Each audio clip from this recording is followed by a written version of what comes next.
Olá, seja bem-vindo, bem-vinda ao Café com Terapia. E hoje eu tô aqui para contar para você um pouquinho mais sobre a minha abordagem clínica nos trabalhos com luto, perdas, vínculos e relações. Algumas pessoas chegam no consultório e uma das primeiras perguntas que elas fazem é: que linha você utiliza? Pois bem, lá vamos nós então. A minha linha de compreensão nos trabalhos clínicos se chama Teoria do Apego. É uma abordagem teórica e técnica que nos atendimentos oferece uma lente mais consistente e humanizada para compreender o luto.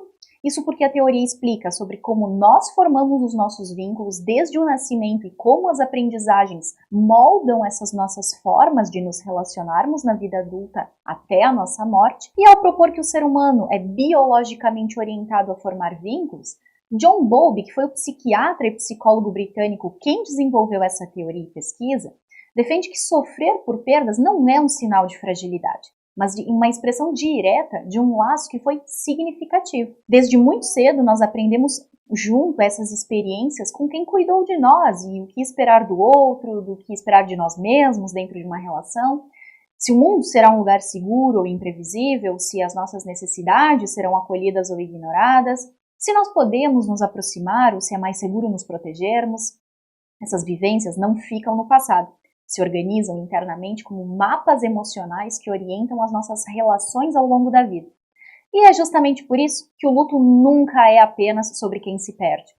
Essa experiência também revela como nós aprendemos a nos vincular. Quando um vínculo importante se rompe, nós não perdemos unicamente a pessoa, a relação ou o lugar que ela ocupava em nossa vida. Nós perdemos também as referências internas que sustentavam aquela ligação. Rotinas compartilhadas, expectativas, formas de ser com o outro e até versões de nós mesmos que só existiam naquela relação. O luto, por isso, é um processo de reorganização psíquica profunda. Alguns autores que também estudaram sobre luto ajudam a compreender esse movimento ao descreverem o luto como um processo ativo que envolve aceitar a realidade da perda, enfrentar o contato com a dor, gradualmente reconstruir a vida sem a presença concreta do outro. Os pesquisadores da área ampliaram essa visão ao mostrar que o luto não é linear, ele oscila. Existem momentos em que a dor se impõe com intensidade, outros em que a vida chama para continuar. Esse vai e vem não é uma incoerência, é parte do processo e precisa existir para que a elaboração vá se tornando possível. Quando nós articulamos essas contribuições com a teoria do apego, nós vemos que as formas como cada pessoa atravessa o luto carregam a marca de como essa pessoa aprendeu, ao longo da vida, a lidar com proximidade, com ausência, com dependência, com autonomia. Então, pessoas com um padrão de apego mais seguro, por exemplo, tendem a conseguir reconhecer a sua dor, buscar apoio, com o tempo integrar a perda da sua história, sem que isso impeça a continuidade da vida. Não porque elas sofrem menos, mas porque elas aprenderam que podem contar com o outro, também consigo mesmas, em momentos difíceis, né?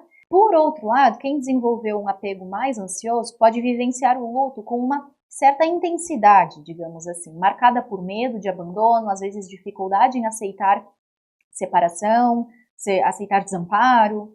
Pessoas com um padrão mais evitativo, por outro lado, frequentemente lidam com a perda por meio de um certo distanciamento emocional. É como se elas tentassem seguir em frente rapidamente ou minimizando o impacto da dor. Nesses casos, o sofrimento não desaparece. Na verdade, em nenhum caso, né? Ele apenas encontra caminhos menos visíveis de expressão.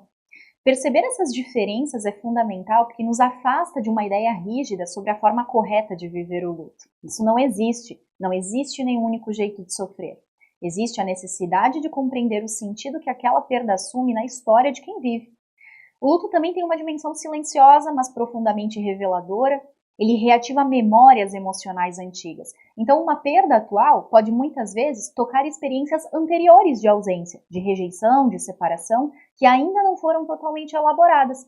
É como se diferentes camadas de dor se encontrassem, intensificando a vivência presente. E por isso que em um processo terapêutico, olhar para o luto não significa ajudar alguém a seguir em frente. É oferecer espaço para que a pessoa compreenda que aquela perda mobiliza dentro de si alguma coisa Quais vínculos ela revive, que medos ela reacende, quais formas de amar e de se proteger entram em jogo? No fundo, compreender o luto à luz da teoria do apego é reconhecer algo muito importante e humano. Nós sofremos na medida em que nós nos vinculamos. É a forma como nós atravessamos a dor da perda que diz respeito sobre a forma como nós aprendemos a amar, a confiar e a nos proteger. Então o luto deixa de ser visto como um problema e passa a ser compreendido como um processo. E esse processo merece ser escutado.